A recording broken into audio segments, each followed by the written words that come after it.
Now, here's George Roberts.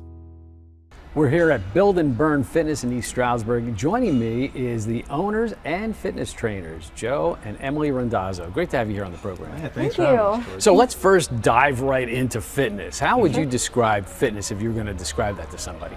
Go ahead. Oh man, so there's so many different layers of fitness, but overall, being fit and having a fit lifestyle really comes down to moving, right? Moving your body, train your body, train your mind. And overall, I think just trying to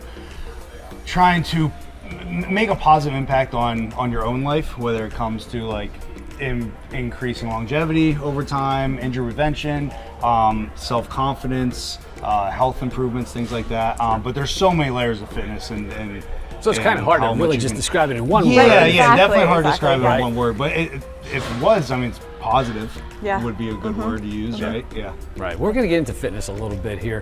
What's your typical client like?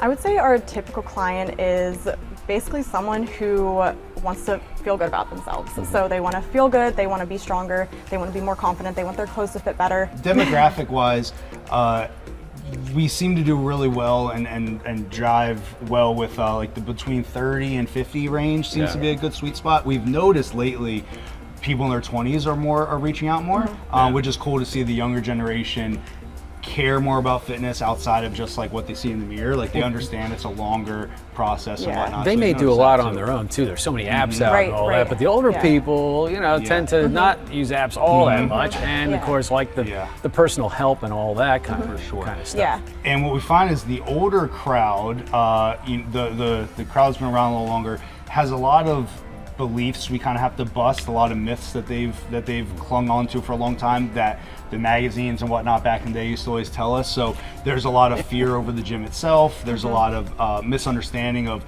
what is important. What you are supposed to pay attention to, what you should like lean away from, and sometimes it's contradicting to what they've been told for so long. So a lot of times we can be kind of that voice of reasoning that lets them know like, no, this is okay, or this is or what you learned before isn't really accurate anymore. So a lot of times, and most of them have been in their careers already, like they're experts in where they are. So to completely learn something new again, like fitness and working out and dieting and whatever they need to do to reach their goals, that's a lot of extra load to put on them. So that's really default to us a lot. And I think too, they have to be careful. A lot of people trust Facebook, and some of the things that you see on social media might not be exactly true. Like, oh, you can burn fat if you drink this, Yes, and that's or like lose fat in 7 days, or something like that. Yeah, for You gotta watch all that kind of stuff. for So sure. when somebody comes to you, you say to them, what's something you want to accomplish? What is it that they usually want to accomplish? So typically they want to lose weight, so we need to get you on a meal plan, we need to get you on this program and all that, and Meal typically, plan. yes. That's where it find a meal starts, plan. right? Yes, I mean, for because sure. that's probably where they got themselves in the trouble in the first place. Yeah, because You anybody just can eat work out. meat, Yeah, right? yeah. Anybody can work out, but having a set meal plan to be tailored towards your goals of like losing weight, because that is typically the answer that people want. They have to get on that diet regimen. Yeah, it definitely starts in the kitchen. Yeah, And it's a for mental sure, thing for sure. too. Yeah. I mean, because they can come in here with the best of intentions, but if they don't have that mental fortitude to want to continue, Yes. I would imagine that you get a certain percentage that just don't continue after a while. They come in with the idea, but that's what makes the business tough. And that's where we do come into play. That's why it is good to have a trainer, because we do try to keep you accountable and like keep you coming back and like keep you on the meal plan and everything. People who just start thinking like, oh, yep, I'm gonna drop all this weight, I'm gonna do all these workouts and everything. We'll start for a little bit, and then when they get sore for a week, they're like, I'm done. Like, or I just don't want to eat all these meals, or whatever it may be. So it's good to have someone like ourselves that people come in, they work out with us. We're like, okay, are you on your meal plan? They're like, yes, no, whatever, and then we just help them through all that.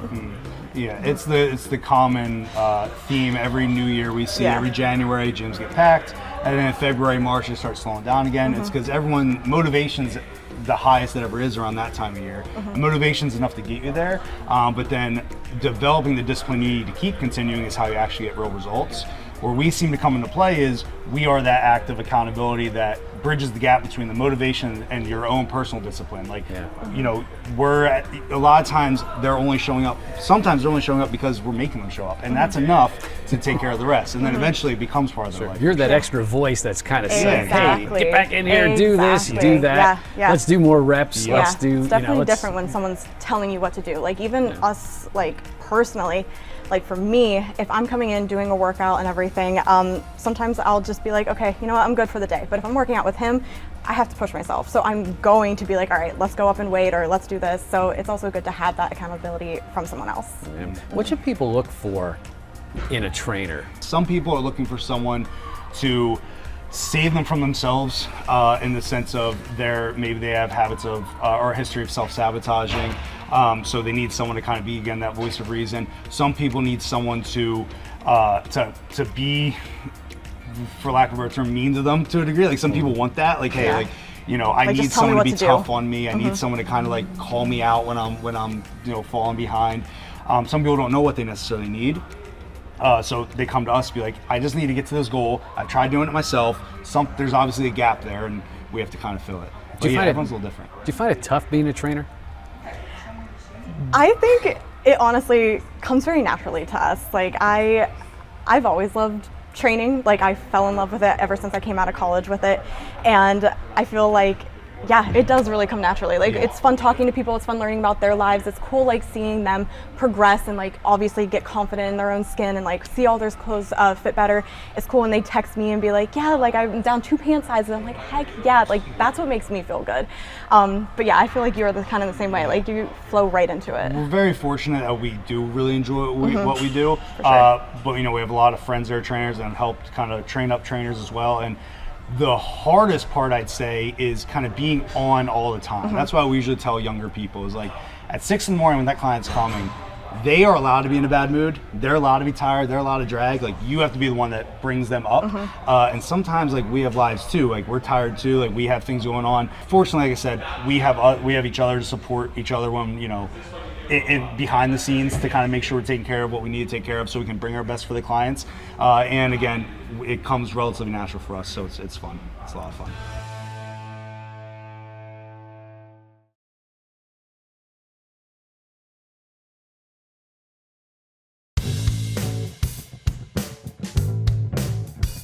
With Joe and Emily Randazzo, they're owners of Build and Burn Fitness here in East Stroudsburg. Let's talk about you two and how did you get into this whole business of fitness? At a young age, we saw like the feedback loop of the harder you work in the gym, you get results, you go back, you get more results, and there's this positive feedback loop that kind of gets addicting.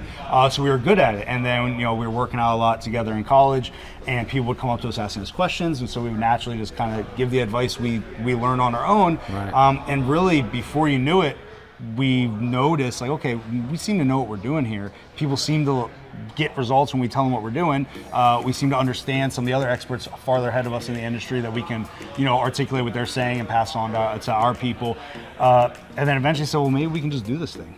So maybe we can do this for a living. And so it was a very natural progression from doing it kind of on the side through college to then after college taking the leap and working full-time as trainers in various ways to where we built a clientele to the point where we had enough confidence and proof in ourselves that we could do this for a living and kind of start our own business. How did you both meet?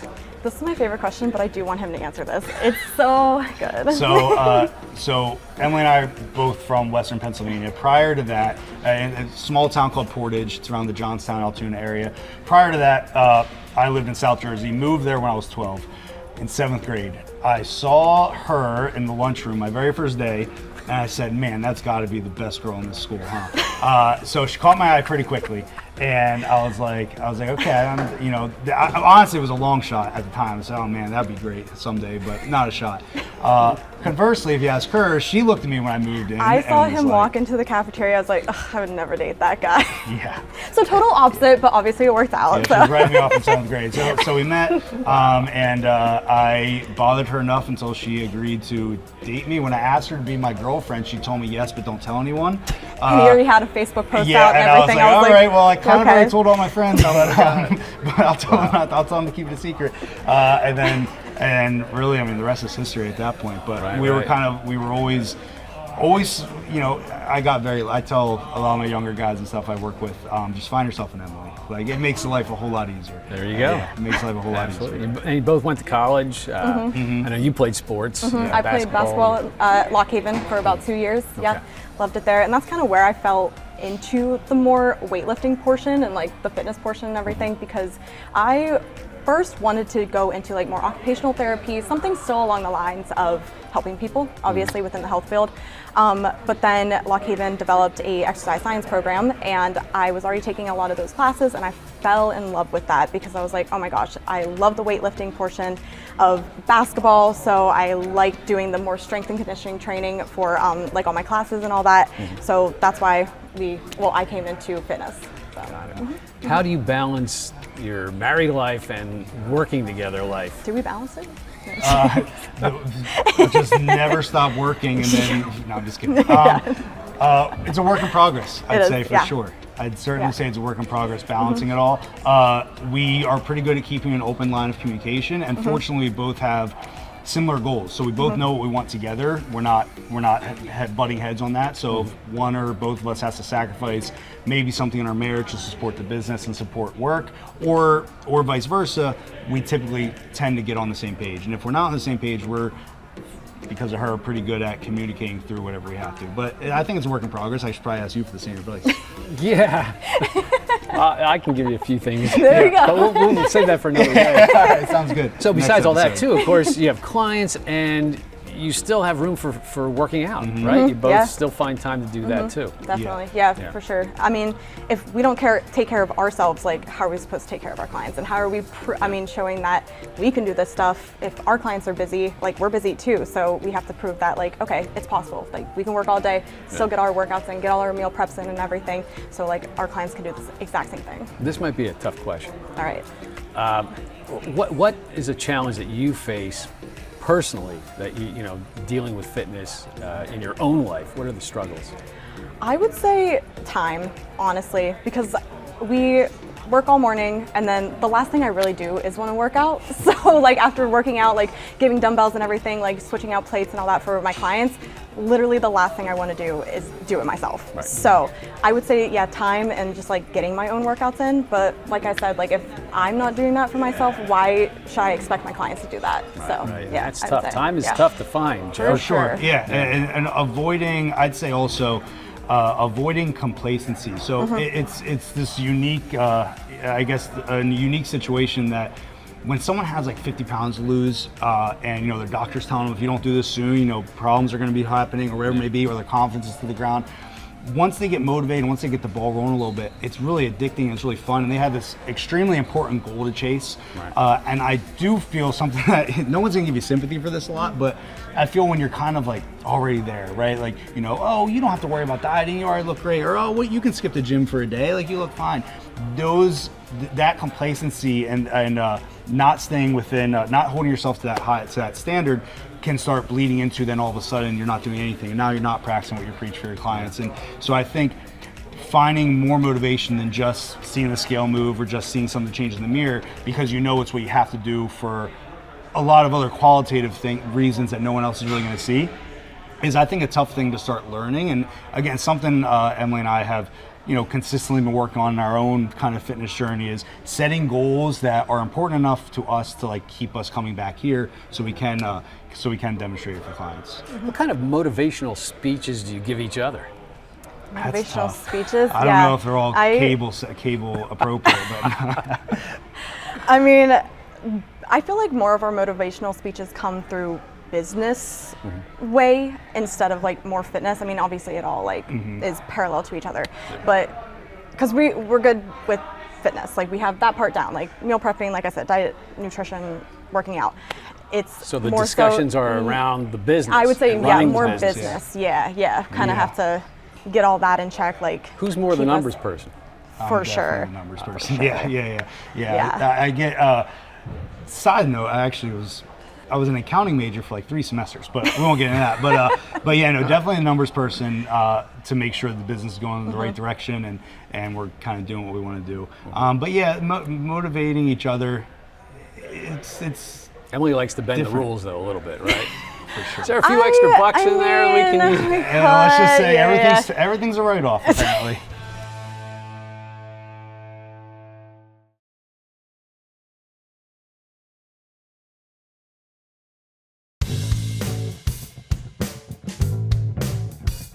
We're at Build and Burn Fitness here in East Stroudsburg. We're talking about fitness with owners Joe and Emily Randazzo, and let's get into what people do when they first come to see you. Yeah. Yep, so it starts off with what goal are you trying to achieve? And then no matter what that goal is, if they're coming to us, their nutrition is going to dictate that some way or another. So we ask them, take me through a typical day.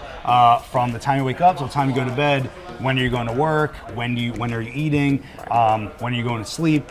And then most of the time, outside of first we have to find time for the activity, the workouts, all right, how many days a week can we dedicate to the gym?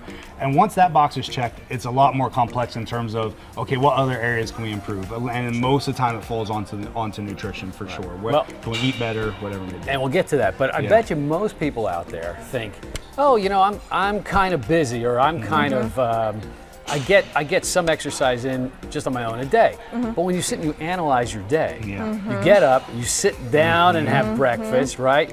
Then you go to work, you're driving in a car, you're sitting down. You get to work, you're sitting down. You drive home, you're sitting down. Yeah. You have dinner, you're sitting down. So you've now sat most of your day. Yeah. If you think walking to the car is doing anything for you, Yeah. you got something else to think about. Even walking through a store, if you really figured out how much you walk through a store, it's not as much as people think. Not at all, Right? Yeah, for sure. So once you take a look at that kind of stuff, that's where you begin to explain to people that you need that 30 minutes, you need that 60-minute workout or running or something in their life. Yeah. So what we typically tend to look for is a minimum of 3 days a week, 45 minutes or so dedicated to strength training. We've found that to be a really good sweet spot to benefit from all the benefits strength training brings. But then outside of that, there's a bunch of other days of the week as well. So we typically recommend clients aim for about 10,000 steps per day. If they have like a step tracker or something, aim for about 10,000 steps per day. If they aren't tracking steps or they're unsure of what that really looks like, what we find is mostly the typical people that are sitting all day long and whatnot. Usually it's somewhere between 30 and 60 minutes of like focused, active movement. So that's usually where we come into play to help them find some of those opportunities to do what they need to do that they would have been blind to before just because everything else is going on. And you talked about nutrition. Yeah. And obviously that is important because what you're eating, and there's a lot of different things out there, and there's a lot of processed foods out there, and there's a lot of calories that you don't need. But it still comes down to calories in, calories out at some point, correct? Yeah, correct. So the foundation of any sort of body composition goal, you want to gain weight, you want to lose weight, you want to drop body fat, calories in versus calories out is going to be the equation that we kind of start with, right? That doesn't mean it's everything, but it certainly is something. So that's number one. If you want to lose weight, you have to eat less calories than you burn. And then from there, if you want to make sure the weight you're losing is in the form of body fat, you want to make sure you're going to lose weight for an extended period of time for it to be significant enough, because who just wants to lose 1 pound usually, right? And you want to make sure you have enough energy to have life, to live life every day. That's where your macronutrients come into play. And so I've heard macro. Yes. What's macros all about? So macronutrients, or macros for short, are just protein, carbs, and fats, right? So every single food you eat is going to have some combination of protein, carbs, and fats. Certain foods, like egg whites, for example, are all protein. Some foods are all fats, like oil, olive oil, or any other oil, really. Now you need a little bit of those in your life. Yeah. You want right, all Emily? Yep. You definitely need all of balance those. A balance. Yeah, and when people usually come to us, a typical response is, oh yeah, I eat healthy, like I do all this. And it's like, okay, well, let's track all your food, let's see what you're eating. And then they usually come back and it's like, oh, I'm actually not eating like enough, or I'm eating way, way too much. So we have to kind of keep those in check, like their macros and everything, so they can lose their weight or maintain or whatever they're trying to do. Way too much is too easy. Yeah. Because your eyes see something, you think it's a certain amount. Unless you get a scale, you don't know. Exactly. But then people say, well, that's a pain in the butt. Now I have a scale. I mean, but you can, that's really a good way to keep track of things. I mean, you can eye things up, but you'd be surprised how off you yeah. are. Oh, for sure. If Yeah, you've people do that all the never, time. if you've never weighed your food, you're extremely unaware of how much you're actually Yes. eating. So we tell people that do have a little bit of resistance to like using a food scale, while we're trying to achieve whatever this important goal is, important enough to pay us, Mm-hmm. right? While we're trying to achieve that, let's use the scale, because why not get the most out of this? And then eventually it's gonna be so habitual that you could probably put it away, because maybe mentally it's just easier for you not to have to like weigh out every little thing. You know, everyone's a little different in how they respond to things, but I've rarely seen anyone get significant results without eventually do the good old-fashioned meal prepping, weighing their food, and making sure they're hitting the proper target macros for their goals. Yeah. You mentioned, or I'd heard something about reverse dieting. What is that? So that can be a whole segment in itself. Yeah, for sure. But in short, there is always going to be a time where you have to stop dieting for weight loss. And unfortunately, a lot of people never get to that point because they never actually reach their goal. And that's a whole nother cycle they end up going through. And they're crash dieting because they want to lose a few pounds before the wedding, and then they go to the wedding and then they spike up again, and their metabolism is just getting run through the ringer. So oftentimes, for a few different reasons, we eventually have to get people to start eating more food so that we have a metabolism that we actually work with to lose weight. The same tapering effect we did to bring food down, we have to now taper up. So that way they can maintain the results they've had, but by eating more and having flexibility. And that's why you can see some people that are in amazing shape that are like pigging out on a pizza or on the weekend or a burger and fries. Well, it's because they've trained their metabolism to be able to handle those things, and they're only doing it that one Saturday night or whatever Sunday morning, and the rest of their lifestyle is supporting it because they're maintaining their weight and their body composition, whatever it may be. I mean, workout is work. Sure. Yeah. People have to understand that. 100%. Yeah. Hey, None if of it's people want to easy. get in touch with you two, how do they do that?